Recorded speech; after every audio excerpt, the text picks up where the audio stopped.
Hello and welcome to the Blessings in the Streets podcast. I am your host, Joseph B. Roberts, and in studio with me this evening is a phenomenal woman. You guys are in for a treat to meet this evening.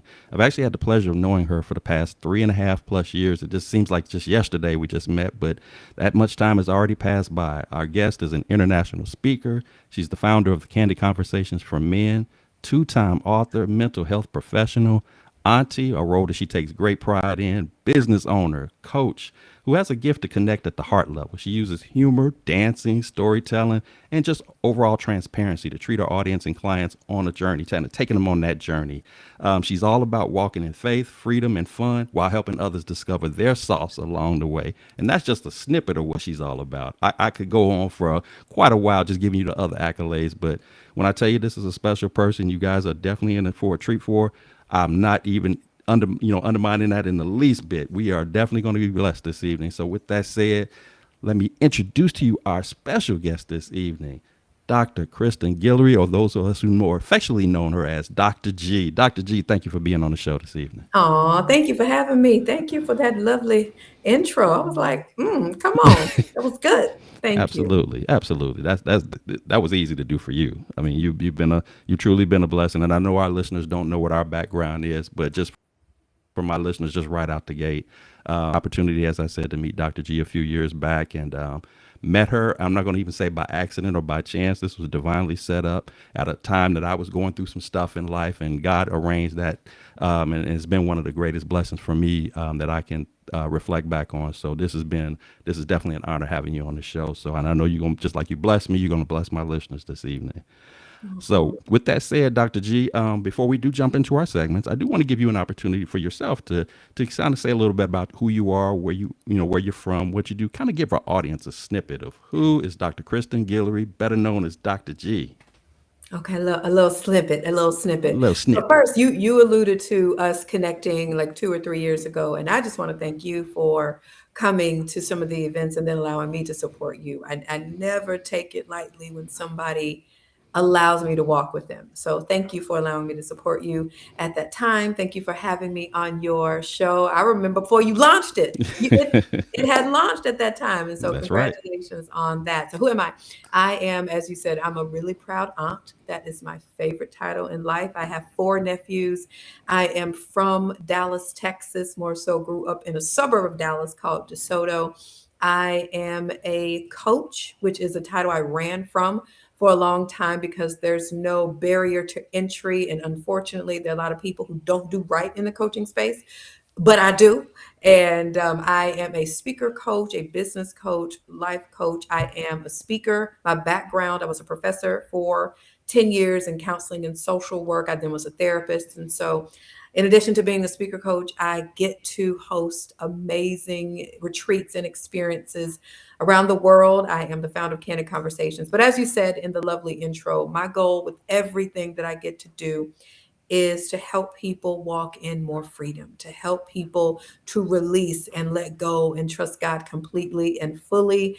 And my self care is non negotiable. I travel a lot, I rest a lot. And, there's more, but I just am honored that the Lord has allowed me to support people and have a special anointing. And you know this, Joseph, where I can see things really fast and hopefully help people in the way that they need to be supported.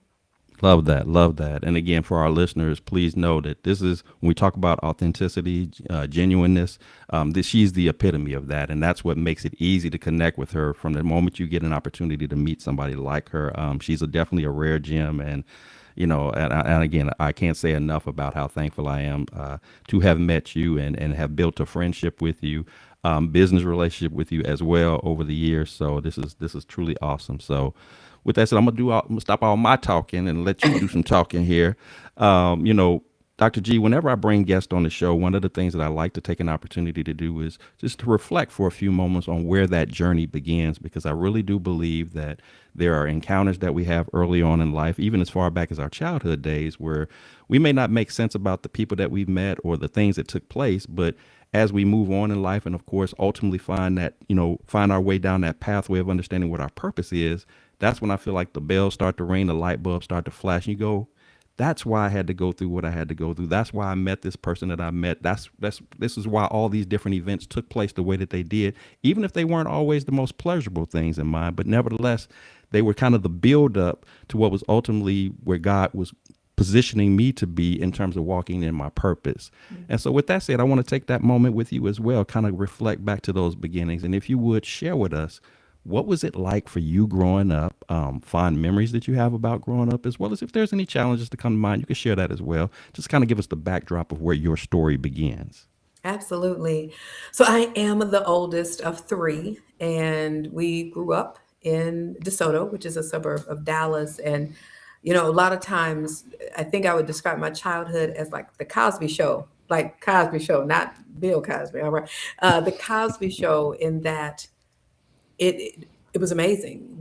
I was involved in Girl Scouts and gymnastics and band, and we had family vacations when we didn't realize it was as like abnormal for a Black family to vacation like that. And it was a great childhood. And I would say a couple things, if I look at my childhood, what stood out based on like kind of looking at me today, I've always had a desire to help people and support people. And I didn't think that's what I was doing. I didn't call it this. I'll give you an example. I was in the seventh grade, and there was someone who was like bullying someone. And I remember going up to her and said, "Girl, we don't care what he said. You are amazing." I have always had a voice, and that probably comes from my grandmother or my mother. In the fourth grade, it was January 15th, and that's Martin Luther King's birthday. The campus did not recognize him. And I went to a predominantly white school, and I went to the principal in the fourth grade and said, "Hey, today is MLK's birthday. You haven't said anything." And by the end of the day, they were recognizing him. And I look back at me, I've always done that. Like I've always had a voice for people. I was helping friends in junior high, not thinking it was a big deal. So I've kind of always been that person, a little bossy early on. I've kind of always had that in me. And if I were to say if there was any adverse thing in my childhood, my parents got divorced when I was in the 10th grade. And that was probably the first time that I began to wear a mask. So I didn't tell people. I started to pretend that, oh no, we're fine. I didn't tell anybody that, along with beginning probably eighth grade, maybe to deal with self-esteem issues as girls deal with, but trying to mask it with, but let me be funny or let me do this, not recognizing that I was so brilliant and beautiful and amazing. And I wish that I would have known that then, but yeah, so it was, and even in the midst of after the divorce and things like that, how my family has always been supportive. Although we're a small family, if you will, not too many aunts and uncles on one particular side. It's always been just a beautiful, supportive community that we are still that close today. All those family members were getting together for Christmas this year again, and so yeah, just a true blessing to have the family that I've been blessed to be a part of. Love that. Love that. And I appreciate you sharing what you have so far in terms of that beginnings, because again, as you were talking through that, obviously the highlight is okay, I had this family growing up, so it kind of mirrors what, the Cosby Show life. And when we know what that time period was like, and how many of us as African American men and women, admired that. And in some instances even questioned it, is that a real thing? So to have a real live person that says, hey, while this was a TV show, there were people like my family that were living life like that. And that's not a brag or a flex. It was just that, hey, I had a family that was cultured, that understood the meaning of, experiencing vacation life and being involved in different activities and things of that sort. But then at the same time, what I love about you sharing that piece of your story is the fact that, a lot of times people see that type of lifestyle and they assume that everything is always picture perfect, there's never anything wrong, there's never any challenges or anything like that. So I think that's played a role in you in later in life, in the works that you do, is your relatability, because you've always kept it real. Just knowing who you are, you've never tried to put on this facade or whatever. But there was a time, as you said, when you did first find those struggles by way of your parents divorcing, having to put on that mask, because it's hard when you're that person who is kind of standing up for everybody and looks like they got everything under control or whatever. But then what happens when, and I comment about this all the time, what happens when the encourager needs to be encouraged? What happens when the one who seems to always have it together doesn't have it together today, and it's trying to process through all of that. So those are very real things that happen to all of us. And even as believers, sometimes people just automatically assume that, Christians don't go through stuff. And that couldn't be even further from the truth. We all go through those challenges and things of that nature. So I appreciate you bringing that out and just kind of giving us that intro into what you do. But again, I like to have these moments of reflection because, as you shared, you were that person who was standing up, trying to make, putting your voice out there and not being scared about it, saying, hey, I see something that's not right.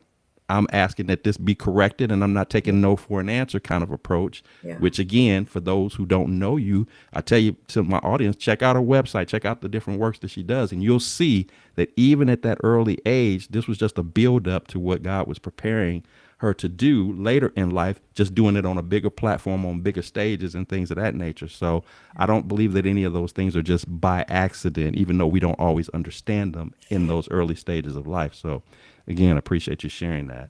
Of course. So yes, yes. So Dr. G, as you know, we go through our childhood, we enter into adulthood, and the experiences still come. Some good, some challenging, if you will. And the reality is that if you live long enough, and I think our parents always used to tell us this, and we didn't really pay much attention to it, but you live long enough, you're going to find yourself facing some challenging moments, some storms in life that hit a little different. They hit in a way where you might find yourself in a situation that you don't know how you're going to get out of that. It's not something that my academic accolades can get me out of. It's not something that I can throw some money at to make go away. My popularity can't make it go away. It's not a hookup that I can cash in on. It's just me and this challenge, and I don't know what to do with it or where to go with it. And you can honestly feel helpless, hopeless, and in some ways, maybe even just wanting to give up, if you will.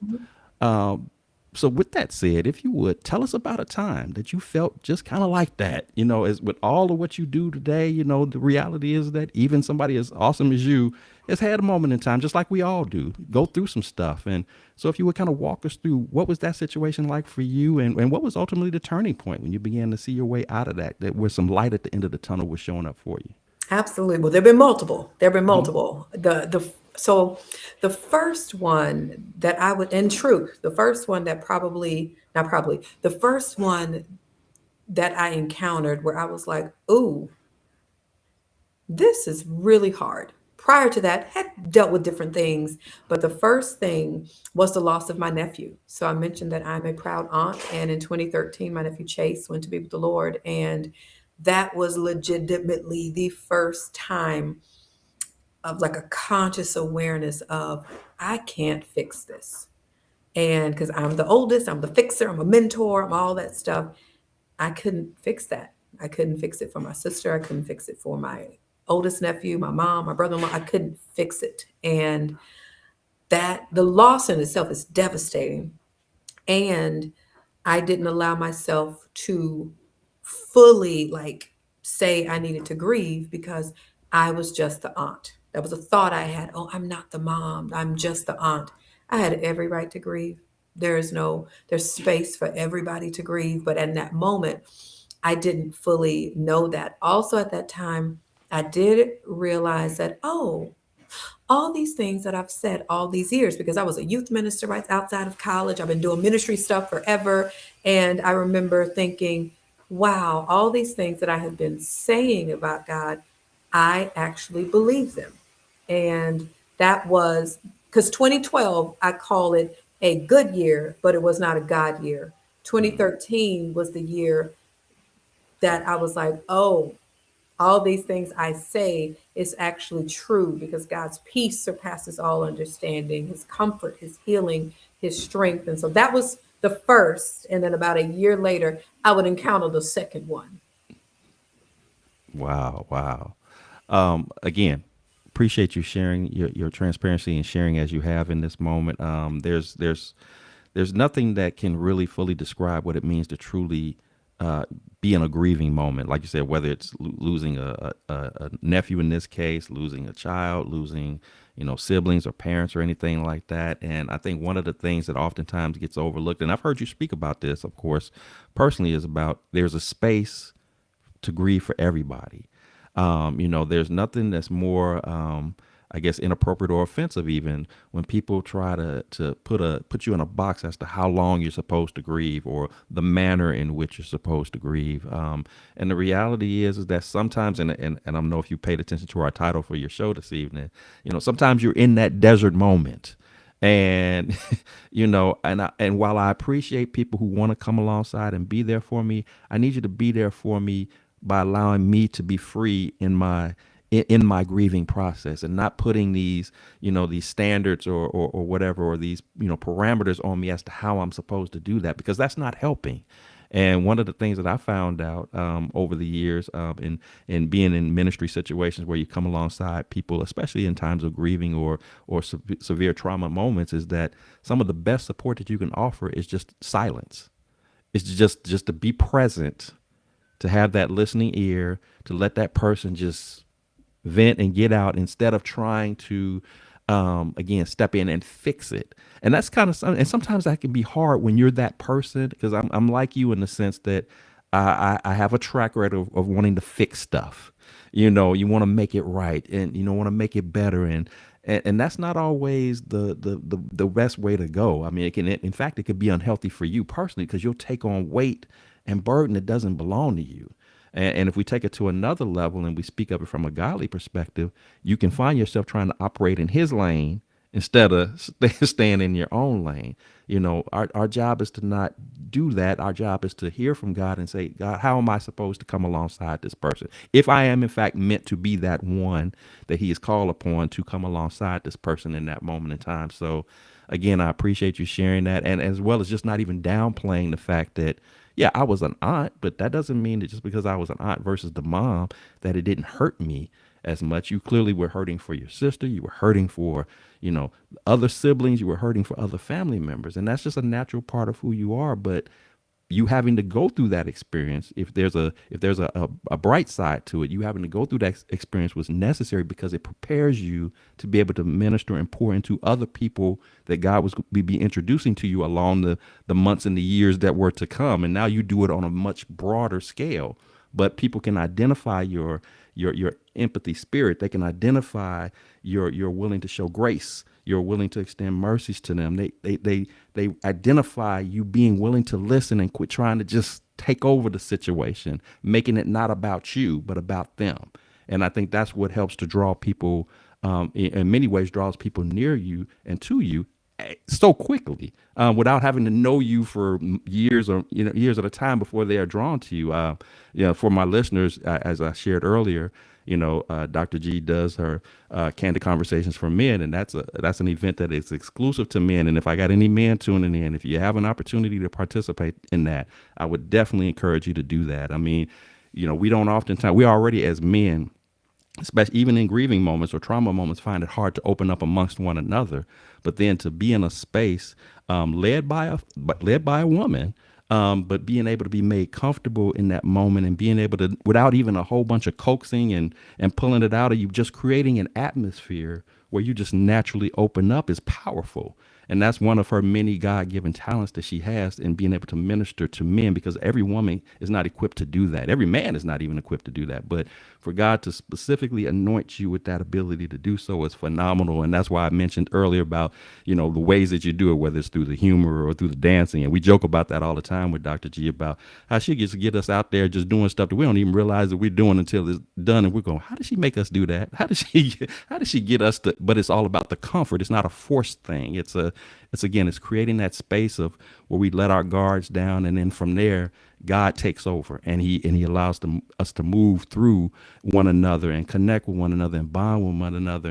And I've witnessed personally by being at some of the events that Dr. G has hosted, where because of the space that she's setting, that atmosphere that she's setting, we've opened up in ways that we never thought that we could, and tears are shared, and but nobody is judged, nobody is made fun of. It's just an opportunity to just embrace one another and say, hey, you're not in this thing by yourself.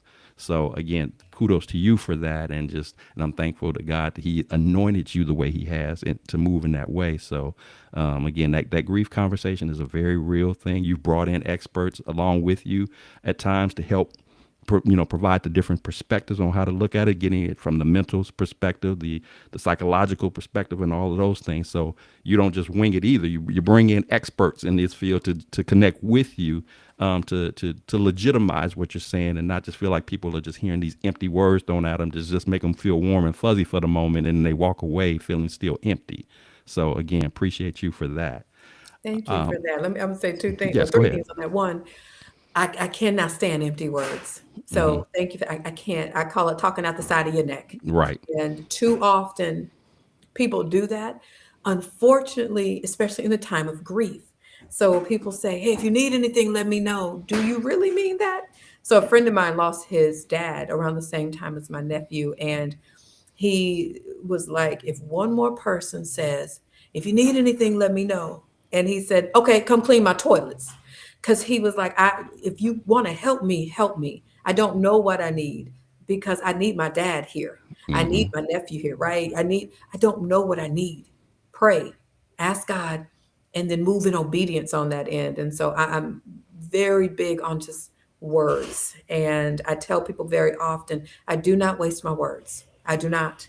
If I'm led to say something, I am led. If I'm not, I don't say anything. And when I lost my nephew, it was interesting the words that people said. It was more so hearing what my sister heard. And just, I remember someone compared the loss of a dog to my nephew. And I'm like, wait, what? And there's always comparison. Oh my gosh, well, Hmm. I lost three people. There's room for everyone. There's room for everyone. It doesn't mean your loss is any less if it was one person or one person 10 years ago, or it doesn't mean that. And I do remember out of all the people who reached out to me to support, and I had amazing support.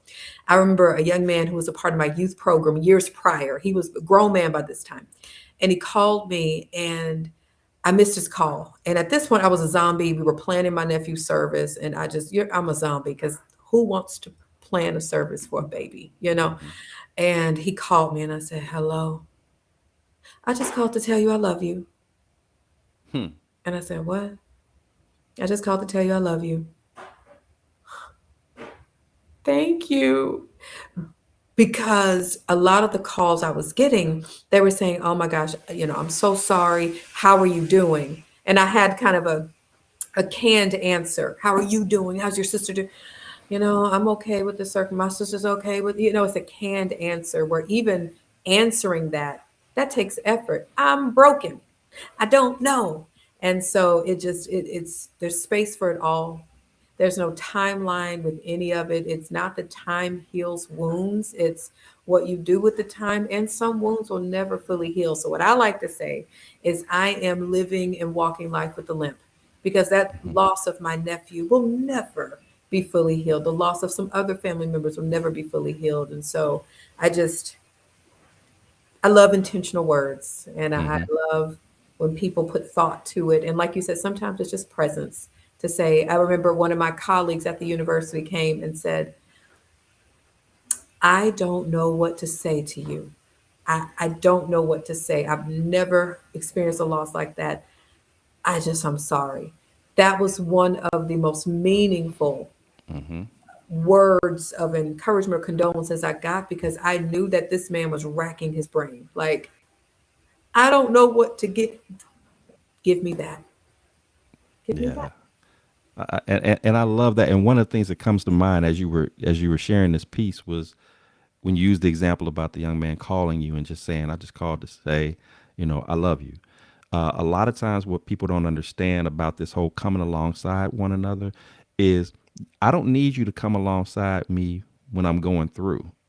I need you to come alongside me on a normal basis. Be there for me in general. Don't just wait, and don't allow something happen that has to happen bad in my life in order for me to hear from you.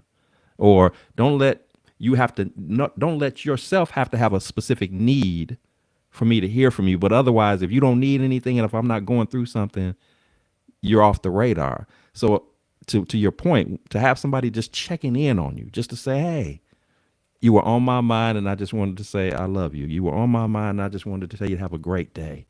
That feels that adds that authenticity, that genuineness, It's everything. I Yeah, call it's that it's everything. everything. When it Yeah. is when it is something that you are doing genuinely because you hit their heart. Mm-hmm. Like there's nothing else attached to it. There's no, I hope they like this, or I hope they don't Mm-hmm. like this, or I hope they say the right thing. It literally is, you hit my heart. I was led. That's everything. Mm-hmm. It's not manicured.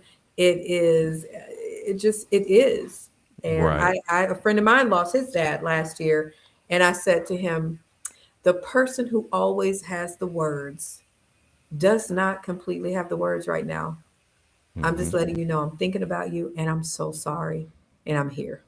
Mm. And I came up with some other words later, but that's genuinely what it was is I don't have the words right now.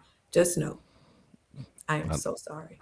I love that. Love Yeah. that. And one more thing before we move forward Yeah. that came to mind that you said some time back. You talked about people who, whether they do it on a personal level or they want to do it on a professional level, about how important it is for you to be careful about being so quick to come alongside from somebody when you're bleeding yourself. Oh, we can talk about that real quick. Absolutely. Okay. So it is. There's something about us. And when I say us, I think believers or black folk or whatever, where it's unintentional. I do not believe we are intentionally trying to harm. Mm-hmm. But what I do believe is because we believe our identity is not enough in Christ, we believe we have to always be doing something. So even in grief, we turn our grief into teachable too soon. Like Mm-hmm. you just lost this person yesterday and now you're posting tips on grief. Sit down. Mm-hmm. You can sit, you can grieve, you can let somebody support you. As a speaker coach, as a professional speaker who travels everywhere doing this, I notice from time to time people on stages bleeding on stage because they are not healed enough to be speaking on what they're speaking about. And I don't mean healed completely, I don't mean that, but are you healed enough? And so when we're grieving, so I'll give you a real time story. I talked to a friend of mine from high school a couple days ago who lost his father about a year ago and recently lost other family members like in the last week, unfortunately. And just checked in. Hey, thank you for letting me pray for you. How you doing? And my only encouragement was be kind to yourself this week and essentially be mindful of trying to help at a level where you may not be able to. Because I know his heart wants to help and do it all. And he's grieving the losses as well. So it's, I see you. I'm Mm-hmm. sitting with you. Just be careful of not only bleeding on other people, but reopening your wound that has not completely healed. Like it is okay to completely heal. It is okay to let people support you. You are so valuable when you grieve. You are so valuable if you're not turning everything into a teachable. And I watch folks do that often. And I'm just like, I've actually reached out to a few people in obedience and said, essentially, sit down. Mm. You don't have to do that one. And I'm going on a tangent, but it fits. I want to share this. One of my clients was posting online and had to go to the hospital and posted, hey, y'all, take care of yourself. Boom, boom, boom. So, me, his lovely coach, I sent him a voice note and said, you are needed. You are worthy of healing. You are worthy of health. Go heal. You don't have to post every time you end up in the Mm-hmm. hospital. The better ministry for you will be go have 3, 4 months of healing. Then you come online and say, I spent 4 months being still. I felt this many times being still. And he heard it and got back to me and said, thank you so much for that. I hear you. I Mm. hear you. And he has not been online since that message I sent him. And it's been over a month. Sometimes we just need permission to be still. Sometimes we just need permission to sit down, go eat, go get something to drink, go for a walk. So that's why community is so necessary, but intentional community. Love that. Love that. That need to sit still. Quit trying to feel like you got to keep everybody up to date with what's going on when you're, like you said, you're trying to go through your recovery process. You're trying to go through your healing process. Yeah. That's not necessary. Or in some instances, we use such opportunities to heal in the wrong way. Let me put this out there, or let me just put a snippet out there without saying anything, but to get, it's almost like you're thirsting for the attention. You know, Oh, what a day this has been. Sad face. Okay, let's And I see who want to, responds. and I get that. I do. I get that because if Mm-hmm. that person doesn't have community, if that person's community is not supportive, if they are the Mm-hmm. person that people overlook, I do get that. I've known folks who really the only support they get at times is social media. And I think that's okay in a way. But if that's all you're doing and not really seeking healing and not really leaning into that, that's where it kind of leans into Mm-hmm. a problem. And I'll say this, there are times people say, "Oh, sharing my story helps me heal. Sharing my story helps me heal." So my response is, "I hear you. Absolutely." But you making your audience your therapist, you're making your Yeah. audience your counselors where you're not healed enough and so you are inviting them to help you heal. Be very careful with that. There was someone I knew who wrote a book and she was like, "Oh, I wrote it in my darkest moment. I wrote it and I'm getting it out." Oh no, anyway, it's my darkest moment. And my question to her was, so you want to give people the energy of your darkest moment? That's what you want to give people. I don't mean talk about the dark moment, but you want to give them when you were at your, that's what you want to give people and transfer that energy back to other folks or write it, get it out, and then go write the book when you are more healed. So Mm-hmm. it's things that we've got to be very intentional. Watch this, Joseph. I'm going to tell you a little secret, okay? All right. Here comes the sauce, I can everybody. actually listen to certain gospel songs and I can feel the heaviness in the song because when the person wrote it, they were in a very dark place. And I'm so grateful they wrote it, but they didn't rewrite it. And so the song is so heavy and there's no hope to it, but the words are saying what the energy behind it was not. And I Mm-hmm. can feel that. So when I tell folks like y'all, be very mindful of your healing, of your energy by which or behind you write things. It doesn't mean, so you're saying, I can't write when I'm sad. I didn't say that. I didn't say that. But when you're writing, when you're in the midst of that sadness, in the midst of that darkness, in the midst of that divorce, is what you're writing meant to be consumed by other people? Or was that for you to be part of your catharsis so then you could rewrite as you are clearer with what you're doing? Mm-hmm. It's almost like that would that all. It's almost like that might have been their journaling moment, maybe for that, Yes, rather than the final draft of the story to share with other people. correct. I Maybe maybe just a thing to ponder. Just yes, yes. Love that. Love that. yeah. All right, all right. Well, Dr. G, obviously, we talked about, a heavy subject matter of grieving, and again, that's nothing to water down, and it's definitely not something there's a timetable on that, or a certain way that you have to do it. But the reality is that while there are some storms that get heavy like that, sometimes life is just life, and then we just have day to day nuances that Mhm. come about our way, whether it's again that random car problem, or somebody got on your nerves at work, or some other situation that arises. With that said, if you would tell us when you do find yourself facing one of those days, I'm having one of those days, again, whether it's something major or something minor, what is it that you personally like to do, kind of your regiment, your routine that kind of works best for you to process through dealing with whatever that challenge is for the day and doing so in a healthy and productive manner? Absolutely. I got a lot. Okay. All Yes. right. So I am somebody who I lean into the pruning. I lean into the discomfort. And what I mean by that is if something weird is going on or whatever or overwhelming, I don't run from it. I know what's on the other side. It may be uncomfortable, but I lean into it and do what I need to do. Some other things that I do is I will question the thought. So I feel whatever, is that true? Is that true? Or is this something that will matter in a year? Is this something that will matter in 30 days? If not, stop giving it that much attention. Something else that I do, I went on a walking session with a client and she said, Dr. G, you work with so many people, you do so many things.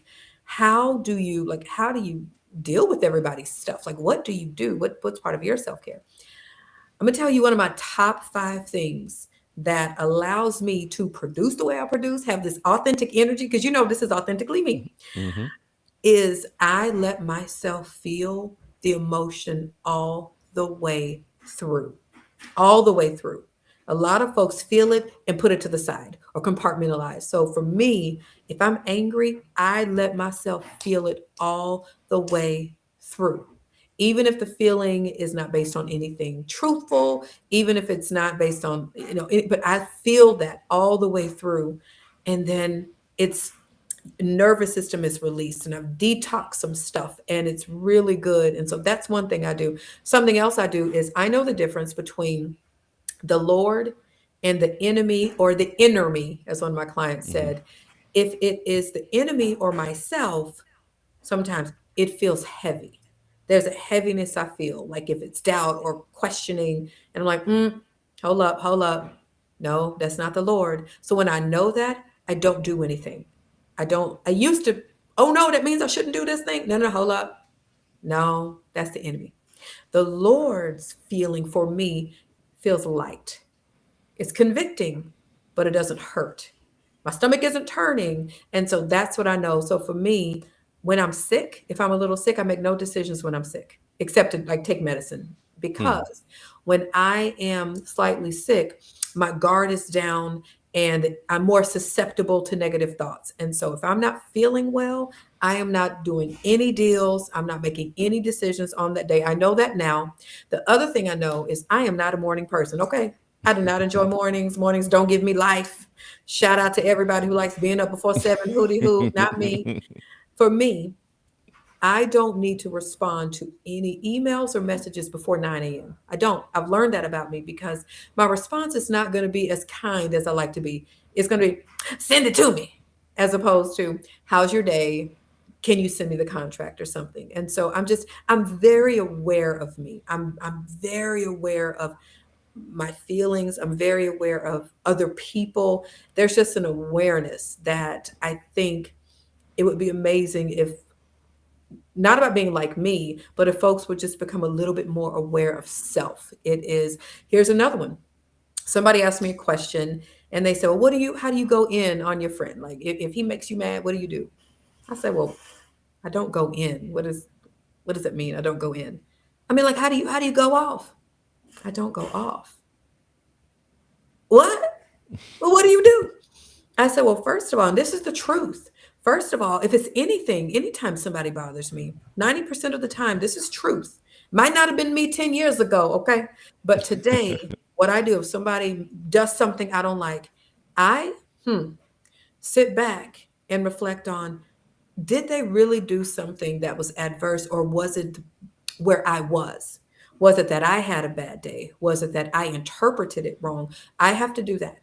If it still is bothering me after a couple of days, I go to whomever it is and I say, I know there was no malicious intent, but when you said or when you did, da da da da. And I did that with a girlfriend of mine, and she said, is this how grown women communicate? I said, I know I do. She was like, what? And so it literally is also me remembering when a person does something I don't like, I remember their heart. So I may not like what they did, but it doesn't make them a bad person. Because personally, I have been in places where people have forgotten my heart. Like, hold up, you forgot my heart. I'm human. I'm not perfect, even though people have tried to put me on pedestals. Okay. Try to make me, I am not.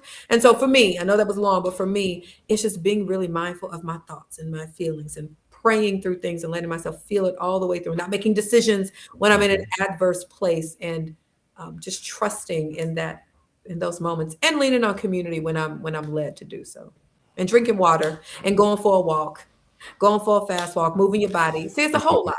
It is. And I But I mean, legit it's good do stuff. these things almost every other day. I love that. I love your approach. Always have. And one of the things that you mentioned, I like the fact that, you are aware of self. And I'm going through, but let me first make sure before I respond, before so it doesn't become a knee jerk reaction to the moment. Correct. Whether you talk about, am I feeling well today? Is it that time of day for me? Because I'm not a morning person. So Mhm. I might have the right words to come out, but they may not come out the right way if it's before 9 a.m., Correct. or things of that nature. I also love, maybe those who are listening to you for the very first time, one of the things that you've made very publicly known is about how you wanted to create your life like a vacation. And I believe that has plays a role in how you process challenging and stressful moments, because you set the tone, you set the environment for yourself. If you would just comment really briefly about that when you talk about setting your life up for those who don't know the story Yeah. about what that meant for you, and and how that's been a benefit to you since making that decision. Huge benefit. So we were in COVID, right? COVID was 2020. And prior to that, I was doing a lot of international travel, solo travel. I love the beach. Well, we're in COVID and can't go to the beach. I decided I should still be able to visit the beach even if I can't travel to another country. So I began visiting a city in South Florida. Before I knew it, I was led to move. And what's interesting, that summer of 2020, I started writing an affirmation that said, I, Kristen, am living by the ocean. What ocean? I had no idea. I was just open to where God would send me. He sent me to the city and it was amazing. And I thought, I don't that quote I saw in somebody's stories in maybe 2018. I didn't realize that it was going to take root in my mind. And the quote was like, set your life up so much that it feels like a vacation. I didn't know it was there. It came back out in 2020. And I remember thinking, I should not just have to wait to go on vacation to feel this great. I should not have to wait once a year to feel this. And so I relocated. I thrive by the beach. It supports my mental health. I'm a water person, I'm a sun person, all that stuff. And literally relocating to set my life up as a vacation was a game changer. So if I had a stressful day, what did I do? I crossed the street and walked on the beach. I thought we relocate for a job, we relocate for school, we relocate for a relationship. But I thought, I don't know if people really consider relocating to places where you thrive. So while I enjoy visiting in New York from time to time, for me, I would never want to live there because one, it gets cold and it's way too packed for me. So to think about what environment do you where do you thrive and relocating there? I can thrive anywhere, I can be productive anywhere, but when I relocated by the beach, oh my gosh, my productivity was like a level 20. It just was amazing because it was all just conducive to, I got to be connected to ocean and nature every day. And I've talked to people who want to set their lives up as a vacation, and I'll say, I'm not saying everybody can move, I'm not saying that by any means, but if you think about a vacation, so I'm gonna ask you this real quick, Joseph. So we're gonna pretend like we're gonna set your life up as a vacation right now. Ready? Here we go. So Joseph, when you vacation, what would you say is a top one or two thing that you enjoy doing on vacation? Probably the first thing is just to relax. Okay. That's the first thing, is to relax, and probably the next thing that jumps off to me probably is good eating, some Okay. good food. Yeah. Relax and good eating. Are you relaxing in the hotel room? Are you relaxing outside? Where are you relaxing? Uh, it depends on where it's at. I mean, like when, for example, one of the experiences that I had to an opportunity to do for the first time after meeting you was to take a cruise, and Mm. so I loved being able to sit out on the balcony and just stare at this humongous body of water and just I don't remember a time that I felt so at peace to Yeah. just sit there. I was doing nothing, but it was I was doing everything in terms of this Oh, the that's good. just the I it was was doing just nothing, but I was doing everything. So I'm gonna yeah, tell you how you can set that up. For those of you who yes. can relate to Joseph and you love relaxing on the balcony or an ocean, here's what you can do if you say, well, I can't do a cruise every month, but here's what you can do. You can find an area in your home. Okay, find an Hmm. area in your home, either outside or that faces a window, a little corner, get a little corner, okay? Face the window or go outside. Put your earphones in and play ocean sounds and just sit out there. If there's a certain attire, like, well, when I'm on, a cruise, I'm wearing my whatever shirt, put that on. And if you want to even take it there, turn your device on or your whatever it is and look at a screen of ocean and just sit there. And you get to go to the ocean every day if you want. Now, is that an actual cruise? No, but we don't have to wait to have that experience. Then you said good eating.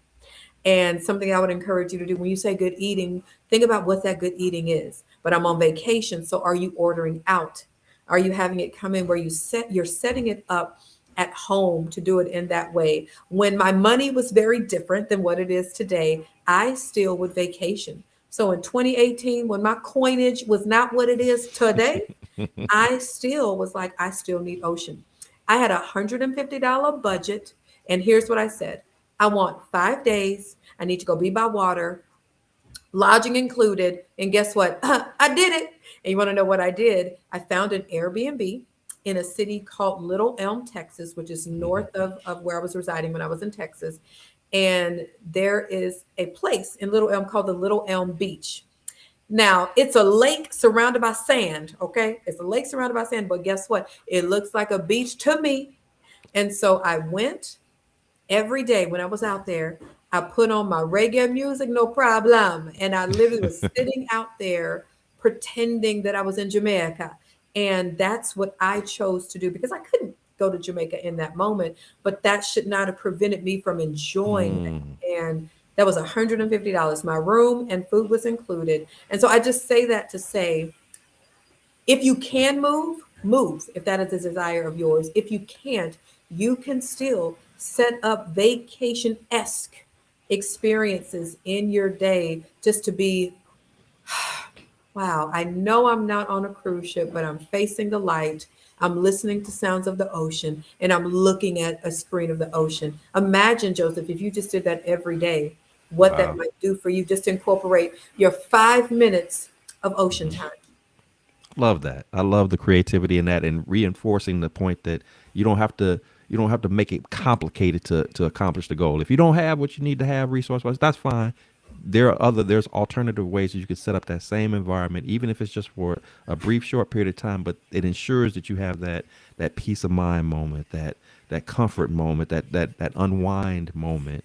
Because as we all do, dealing with the day to day 9 to 5s or running businesses or things like that, we get so caught up in everything else and everybody else that we don't realize how much we're neglecting ourselves, Yeah. and which is something that you speak on all the time about the importance of not doing that, and taking that time out. So I do appreciate. And one other thing I wanted to tag on, Yeah. that I know that you uh, speak on a lot of times, and this probably perhaps applies to some people who've been thinking about this, is you are also a big proponent on not feeling the need for somebody to always have to be present with you when you go do it. So what I'm speaking of is you do a lot of solo traveling, things of that nature. Now, yeah, we all like to have the family, the friends, and all that. There's a space and place for that. But sometimes people will say, I can't go to a movie, I can't take a trip, or I can't go out to eat if it's just me. It won't be the same. Speak to that about how you began to embrace being able and comfortable with doing things by yourself. That doesn't mean that you always do things by yourself, but when those moments happen and you want to do something, how you embrace that and make the most of that experience. There's a little background noise, but that's all right. So for me, I actually never thought I would solo travel. What started it was I was supposed to go to Vegas with a friend of mine in like 2010. She wasn't able to go, and I thought I still want to go on my trip. And then my first solo international trip, believe it or not, the year before, a good friend of mine went to Spain by herself. And I remember thinking, oh my gosh, what are you doing? A very good friend of mine started solo traveling in 2002. And I just thought that was crazy. And in 2018, it was put on my heart to go on a solo trip to Santorini, Greece. I wound up first going to Cartagena, Colombia, and it just kept going from there and there. So it's one of those I like to tell people to be open to unexpected blessings coming in unexpected ways. So I was someone who did not plan to solo travel. Now that is my favorite thing to do. And this is what I encourage anybody to do. I do recommend everybody do a solo trip. Everybody. I don't necessarily recommend everybody do an international solo trip. Even if your solo trip is getting a hotel an hour away, I do believe everybody needs a solo trip, unless you live alone. But those who are partner, let me talk to partners real quick. I absolutely do believe that partners need a solo trip. Here's what I mean by that.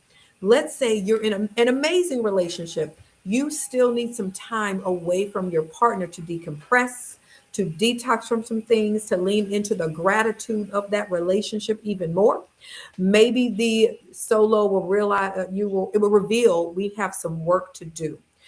We know how to do community well as people and believers. We don't know how to solo well. A lot of folks have to be with folks and go be quiet, go be peaceful, let God talk to you. There are things, my solo trips are very different than my trips with people. Both are beautiful, both are valuable, but they are different. On my solo trips, I hear God in ways that I don't ever hear him until I'm solo. Because God, I Mm. know, is like, I have your attention, you're here. I choose to talk to people or not when I solo travel, but there is just, I love it and I feel safe. I am a woman who solo travels. I feel safe every time I do. In truth, Joseph, I feel safer traveling in other countries than I do in the US at times. And I that is me. I'm actually just got back from a solo trip, have another one coming up, and here's the other thing. I've had people say, "Well, Dr. G, I can't afford it. I can't do that." There's a line in the book Rich Dad Poor Dad that says, "It's not about saying I can't afford it. It's about asking how can I?" So if you know, like me, my budget is 150, I can't go to Santorini on that. But what can I do with it? Can I get a hotel? Is a friend traveling and I can go to their place just to enjoy it? So if anybody is interested in doing a solo trip, I'm going to give you a first step what to do. If you've never solo traveled before, my encouragement is to get a hotel. If you're a little nervous is okay, is to get a hotel that's like an hour or two away and stay there for one night. If you're like, oh, that's not a big deal, I can do that. The next encouragement is do a solo cruise. Do a solo cruise because you can be with people or you can go find your own pace to be alone. And then if you're froggy with it, go on and book that trip. You're fine. Look at the reviews on the hotel and Viator sites and all that. Talk to people who've traveled. But yeah, solo travel will continue. I am single. I am not married. I'm not close to marriage. If I ever do marry, guess what I'm gonna still do, Joseph? Solo travel. Solo trip. That's awesome. That's awesome. And of course, I was asking you about that, the solo traveling and and things of that nature, because I do believe it all connects to this segment about having those moments of being able to process through those challenging times. And again, it's not always about what you do in the moment that is happening, but what are you doing outside of that moment that prepares you for when that storm? Because it's not a matter of if, it's when. What am I doing when those moments aren't present, when that storm is not here? How am I setting that environment, setting that tone, living life like a vacation so that when the storm hits, it might shake me, it might rattle me a little bit, but it doesn't take me out. Right. So again, I appreciate you sharing that. Of course. Um, so Dr. G, as you reflect back on your life, all the experiences you've had, ups, downs, and everything in between, if you had the chance to sit across the table from the younger Kristen, imparting some words into her, some words of encouragement, some words of wisdom. I'm curious to know, what would you say to her that you believe could have benefited her? She could have been, had great value from this bit of wisdom, these nuggets that you have now that you learned, as well as those who are tuning in. They might be dealing with some of the things that we've talked about, whether it's dealing with grief, whether it's dealing with, how to live life like it's a vacation, how to set that atmosphere, not feeling the need to always have to be connected to somebody or relying upon having so much, money in stack, aside to be able to do things for themselves that are good for self care and just their overall mental well being. What would you say to them? What would you say to the younger Krista? Absolutely. So many things. I would tell maybe the Kristen in junior high or high school to keep being exactly who you are. To remember that you are beautiful. You don't need to compare yourself to anyone and that you are different. I would tell her that you are different and different is okay and different is wonderful. The Kristen in college, I would tell her you don't have to date. You do not have to date if you don't want to. I know you feel like you have to because everybody, right, girl, you do not have to date. Okay, be still. Even though I did not date a lot, in truth, I did. Well, the guys are cool, but I did because that's what's expected, right? You go to Hmm. college and you date and you meet somebody as opposed, girl, walk in that. The graduate school, Kristen, I would say to her, there is nothing you did that was wrong. They just don't understand you. It is okay that you pursue these goals and you're not, it kind of goes back to guys, and you're not wanting to date like you're, that's okay too. Lean into who you are. I would tell myself in the late 20s to early 30s, you can rest too. You can rest too. There's space for you too. Your identity is not just in helping people, your identity is in being a daughter of the king. You can be still. because you are in captivity to activity and you need to sit Mm. down. Sit down. I would tell the me when I was going through hard moments, girl, God is there. You trying to fix this on your own. Stop. Let people support you the same way you support them. Breathe and be still. And I would tell the me when so after the loss of my nephew, I left my professor position at Step in Faith and all that. So I would tell her back in 2014, keep trusting. The same God that has kept you until now will keep you then, and you are going to live a life that will blow your mind.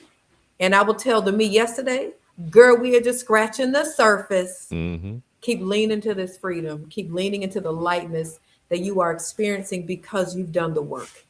Keep doing the work. Yeah, that's what I would tell all the versions of me. Love that. Love that. And one quick thing, one of the themes that you've been talking about throughout our conversation this evening is about the importance of community. Yeah. If I'm somebody who's trying to figure that community out, whether I don't feel like I have one right now, or maybe I'm trying to have the discernment of who needs to be added and who needs to be deleted, Yeah. what would be your advisement on that? Absolutely. The first thing I would say is pray, is to really ask God, like, God, I desire community. Can you show me? Can you direct me? Can you allow me to meet people? The next thing I would do, maybe even before the prayer or part of the prayer, is are you clear on your definition of community? Mm. Like, why do you want community? What do you want the community to do? Because if you are seeking for somebody to complete you, like that Jerry Maguire line, you complete me. No, they don't.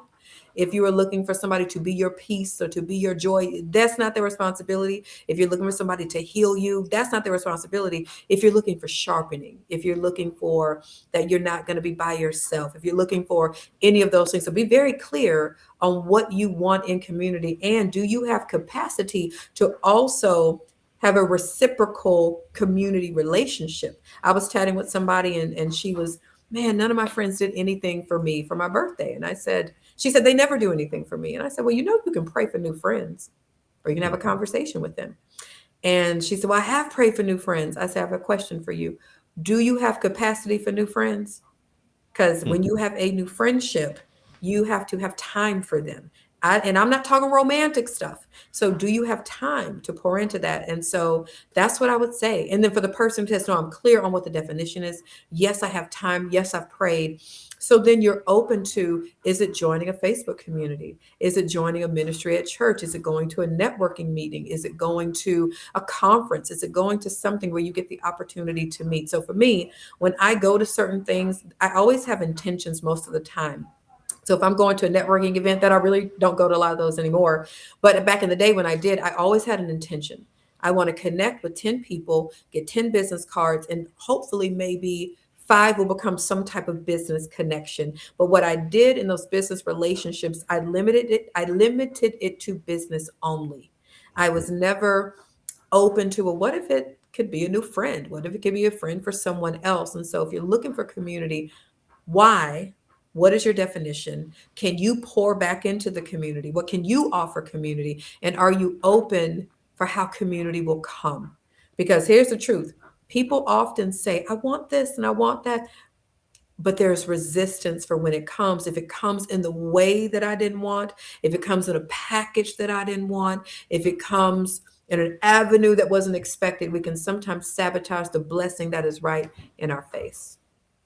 Wow, wow. That's good stuff. That's good stuff. And you're right that the relationship and the expectation, the definition of it, it all matters.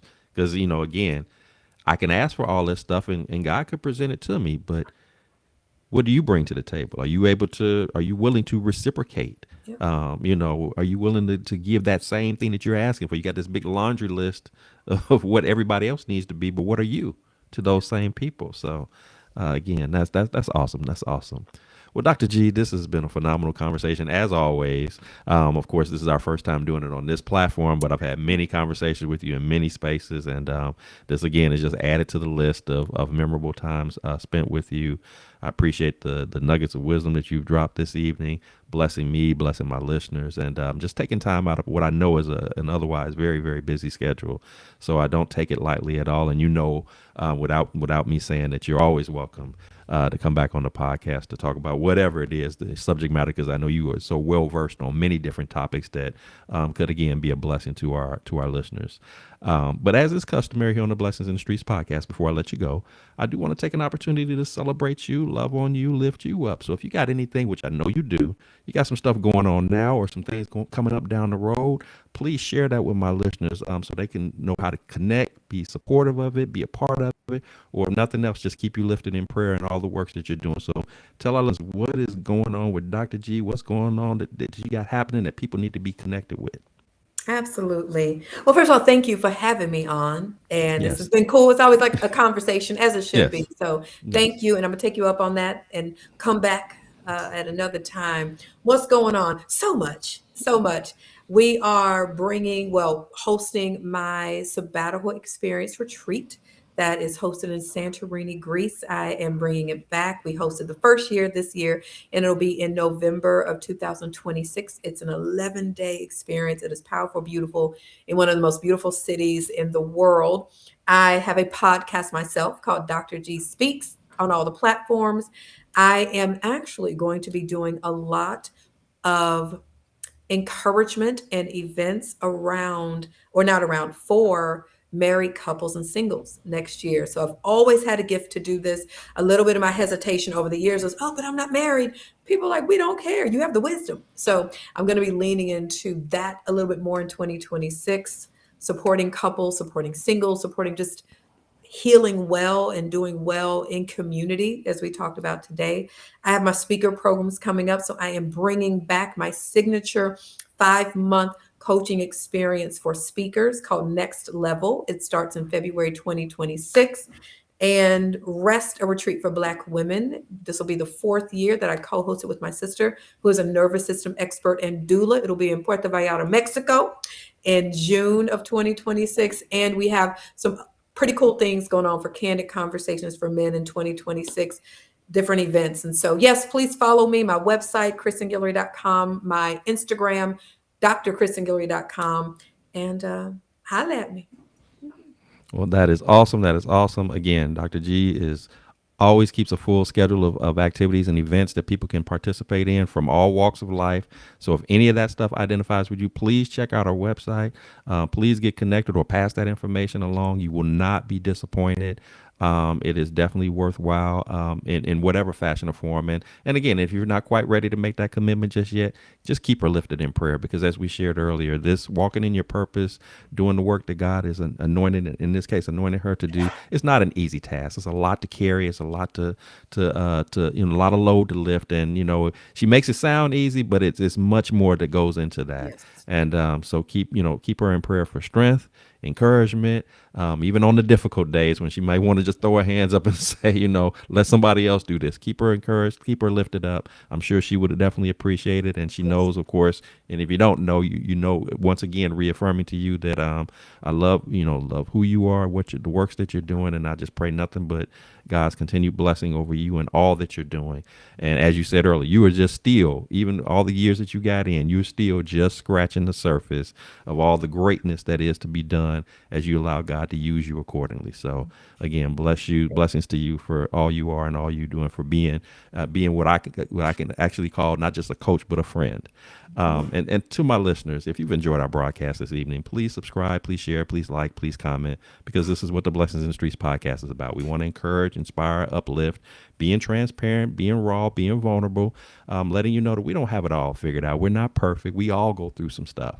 But the reality is that at the end of the day, you were not built to take it all on by yourself. We have a God who loves us unconditionally, wants nothing but the best for us. And you need to lean into that. And if that's not a relationship that you've currently established, today is a mighty fine day to make that decision.